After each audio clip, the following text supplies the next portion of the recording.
Ivy, we can do this, girlfriend. You know that fabulous feeling of freedom when you hit the wide open road? Of course you do. It's been written about in books, celebrated in songs and the movies. But what happens to that magic and feeling of romance when you've got to be on the road 24/7? This is Ivy, and she'll be my home in Far North Queensland. She's cute, she's compact, got everything I need. We've got a fridge, stove.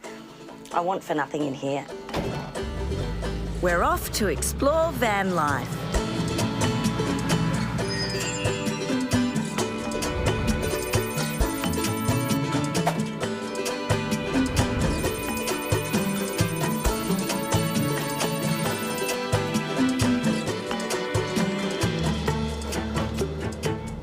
Hi, I'm Myf Warhurst. I'm a TV presenter, broadcaster, podcaster, and now solo van traveller. Can you believe it? I have no idea where my adventures will take me, but I do have to ask the question, am I brave or am I bonkers? Probably bonkers. Imagine living a creative life on the road. We actually travel around in a caravan and fill it up full of paint and basically knock on the doors and see if anybody wants something. Imagine creating life on the road. Yeah, we pretty much went from the birth pool straight into the van, so she's been in there since she was less than an hour old. Imagine if taking to the road saved your life. You don't have forever anymore. You don't get to always have retirement to travel and get to, you know, do that retirement dream of travelling Australia. From confronting a major life crisis to escaping the housing crisis, more Aussies than ever are packing up and hitting the road. How do they do it and why?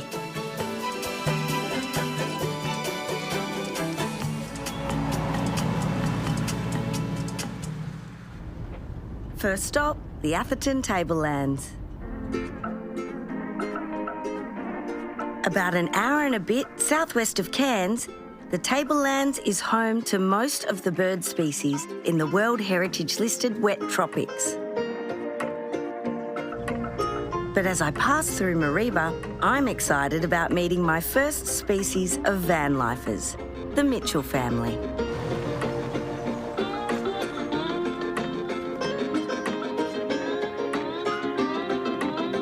I'm Tanya, and this is my husband Marcus, the boys, and our new little bub that's 2.5 weeks old.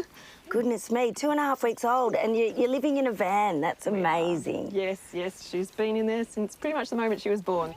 All right, guys, you guys want to go play? Yep. All right, off you go. Off you go. Yeah, so what's it like being on the road with a little tiny baby? Yeah, well, we're still working that out. But yeah, not too bad at this point in time. Babies are easy. They don't need much. We pretty much went from the birth pool straight into the van, so she's been in there since she was less than an hour old, and yeah, that's life as she knows it. So we've got a roof over our heads and a comfortable bed and families together. This is a fabulous setup. How long have you been on the road for? Almost 4.5. Coming up to 4.5 years now. Yeah. So just pre-COVID, we left Victoria and we sold our house. We'd bought a caravan, bought a car, and we'd taken off. This is us. This is family. Hello, family. Hello, darling. And this is our view for the next week. Absolute paradise. What gave you the bug? What made you decide, that's it, we're doing this? I think we didn't notice, but we were growing apart. And you know, Tanya was managing being a supermum and being a specialist vet, working at a specialist vet clinic. I was climbing the corporate ladder and doing the corporate thing, and for all intents and purposes, we were very successful. But I don't know if success and happiness are synonymous when it comes to their interchangeability. So over time, you lose that connection because you start living more separate lives. And I think we flicked a switch, really. It eating healthy on the road, 101. You've got to have some fruit and meat.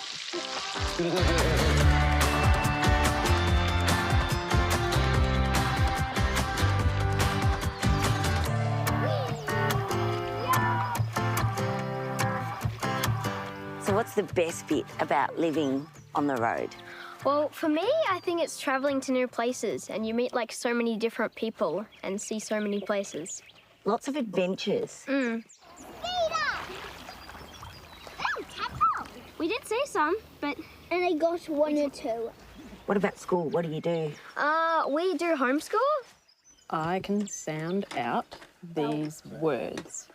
The benefits that we find of homeschooling with the boys compared to being in school is that we can do everything at their own pace. We can follow their passions, the things that they're interested in.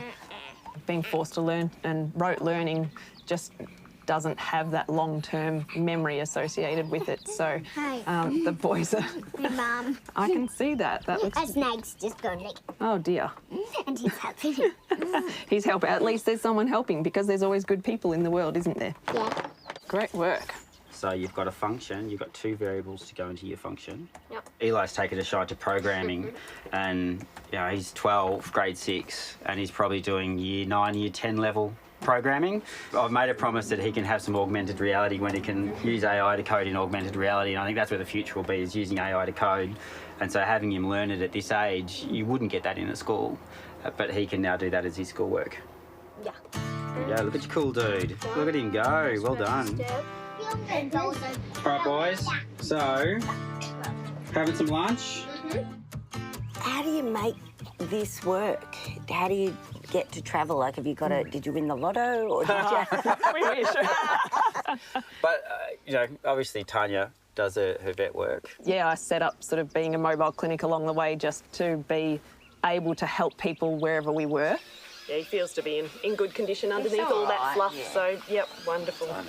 Hey, well done, you're a brave boy. Yeah, and then it just sort of took off from there, and Marcus is working full time. I'm doing my corporate gig. Yeah. So normal, it could be back in Northcote, in a house, working from home.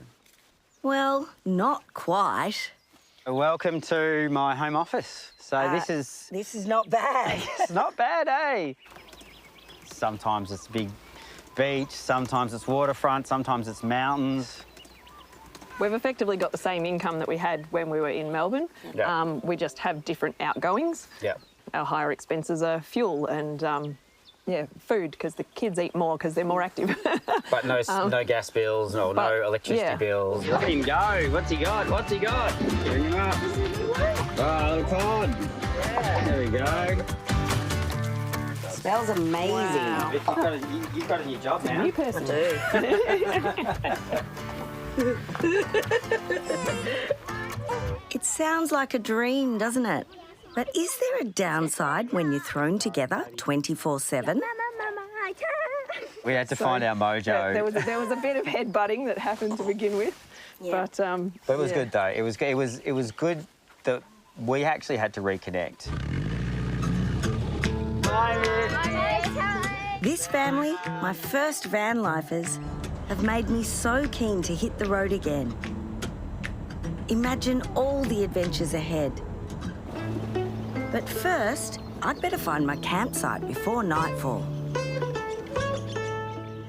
Gotta say, I'm pretty happy. I've got some wine, got some cheese, I've got my cosy little van all set up, and I'm ready and set for my first night of van life. I actually can't wait. Cheers.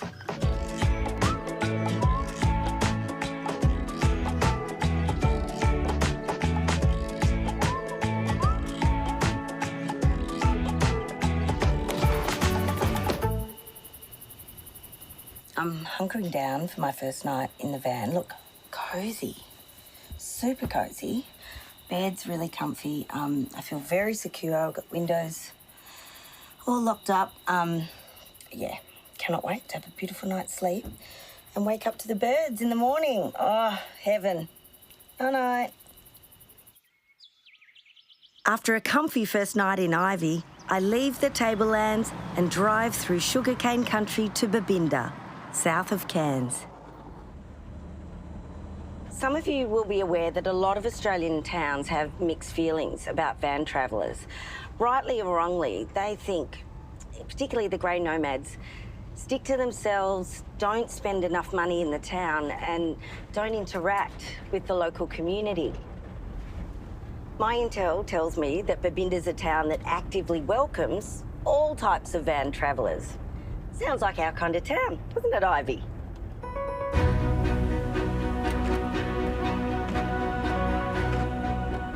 Right now, Babinda is living up to its nickname, Umbrella Town.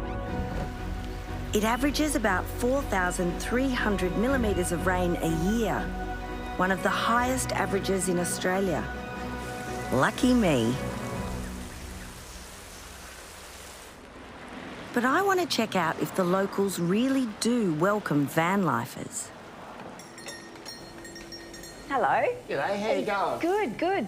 I've got to cook something on the barbie tonight, so what would you recommend? Oh, ribeye, beautiful. That's all our local beef. Yeah. Grown on our farm, so it's all grass-fed. On your farm? Yes, yes. So good beef, I can guarantee it's going to be really nice. That's We're pretty amazing. proud of it, actually. That's Been doing amazing. it for a long time, so yeah. So, How long? Oh, about 40 years. How long have you been here at the butcher's? All my life.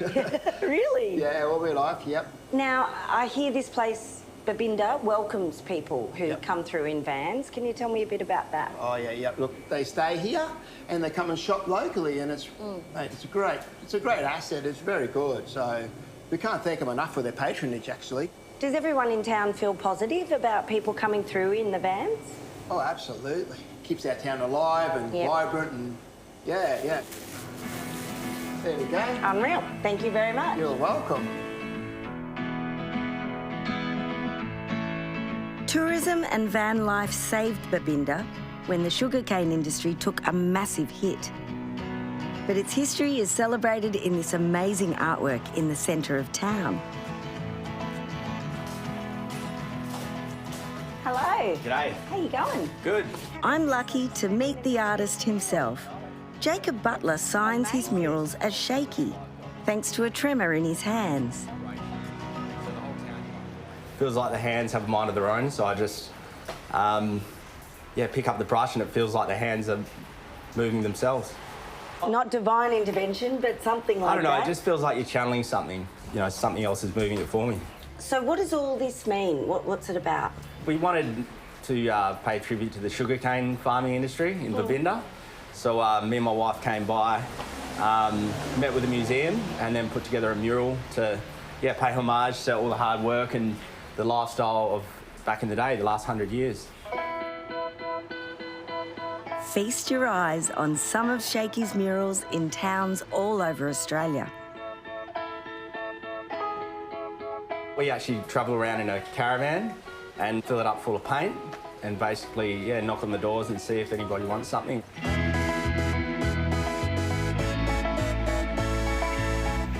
I'm dying to meet Jacob's family. They're camping just 11 minutes out of Babinda in a slice of tropical paradise. How you going? Great. I'm welcomed by Jacob, his wife Ange, a photographer, 5-year-old Sienna and 3-year-old Sadie.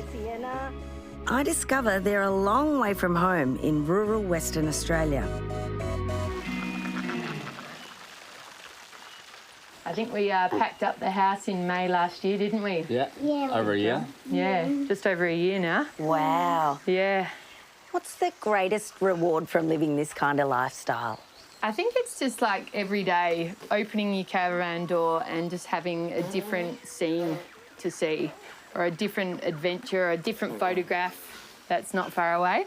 And what about the kind of least rewarding part of it? What do you find you struggle with sometimes? Emptying the toilet. Oh, I hadn't even thought about that. Mix it up, mix, mix, mix. And the kids love it?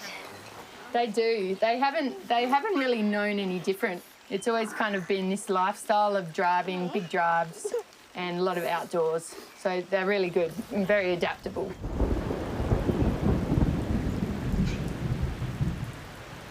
All right, everybody in Sadie's bed.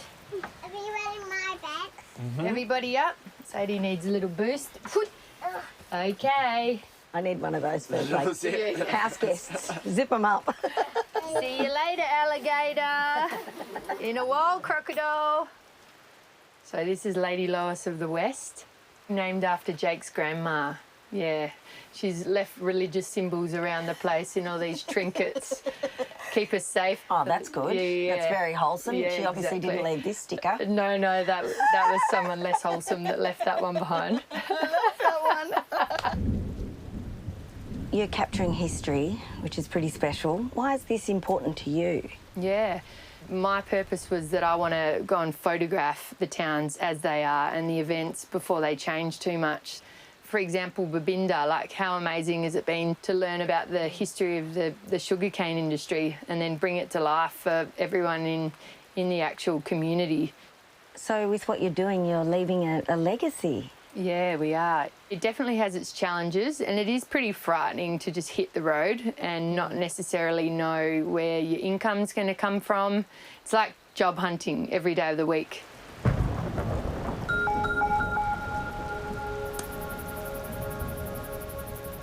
It is absolutely beautiful here.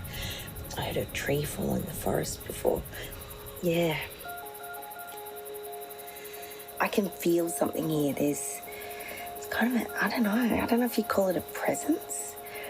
It doesn't feel bad, just a presence, yeah. Anyway, we'll see how we go in the night, and I'll see you in the morning.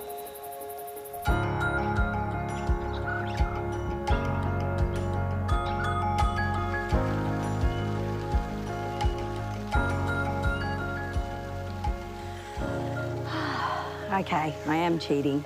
This bath, purely for show. But my goodness, this is what you call a bathroom.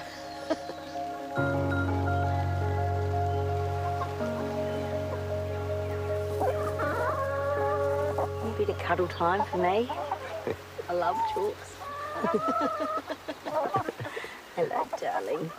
These cute as anything chooks and alpacas belong to this privately owned off-grid camping ground.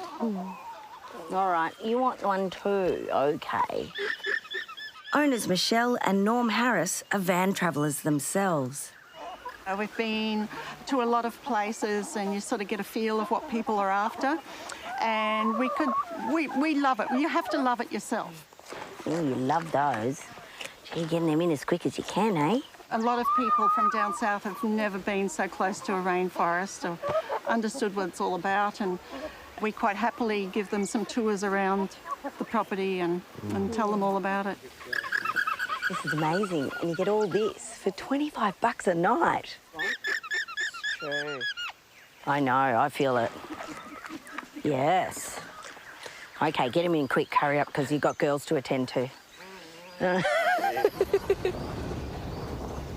Nearby, there's another natural marvel, Babinda Boulders, that lies next to the Warrunuru National Park.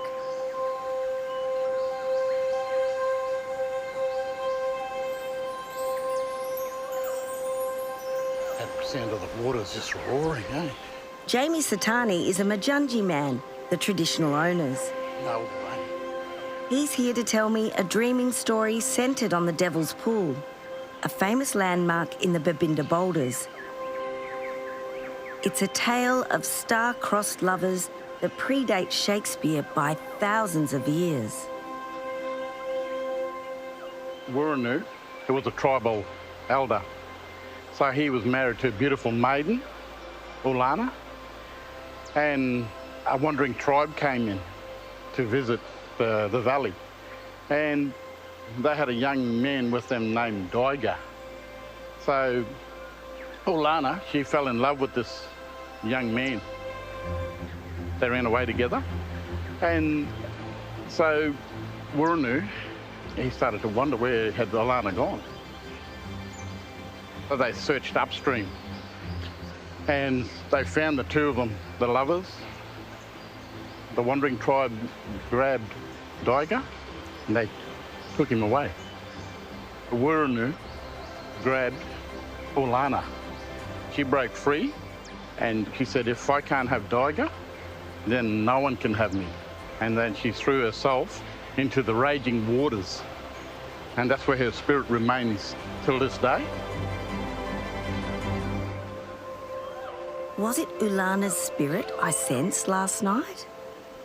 The Majunji believes she causes others to die in this very spot, especially men whom she thinks could be Daiga, the lover tragically taken from her. When young men come here, the spirit of Ulana entices them into the water. They slip off the rocks into the raging waters and then drown. The raging waters of the boulders are both beautiful and treacherous. Eerily, since 1916, 21 people have drowned here, 3 of them in recent years.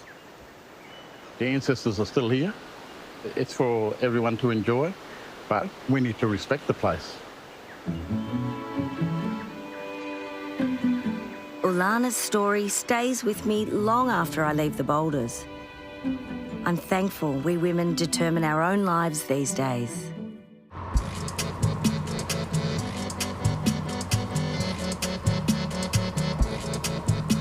I'm heading to Bramston Beach, 20 minutes east of Babinda, to meet a young woman who certainly seized control of her life. Indy Priestley, who is 27 years old, has recently set up her van on a prime beachfront site. Oh my goodness, Indy, how is this? Your lounge room? Pretty nice. Take a seat. Wild. Thank you, thank you. How long have you been doing this for? It'll be 3.5 years next month, so a while now. Tell me about this magnificent vehicle, though. Does it have a name? Yes, this is Zeus. Zeus, the strongest of the gods. God of everything. Did you buy Zeus with the idea that you would actually be living on the road for this long? I didn't think it wasn't the plan, but now it's just been a long term. Yeah. So what changed for you to make you do it full time? So I was working as an oncology nurse and palliative care nurse on the Gold Coast my first 2 years of my career, and I saw a lot of people lose their lives early on, which was really tough, but it also made me realise you don't have forever anymore. You don't get to always have retirement to travel and get to, you know, do that retirement dream of travelling Australia. So I sort of just packed up and left within like 6 months.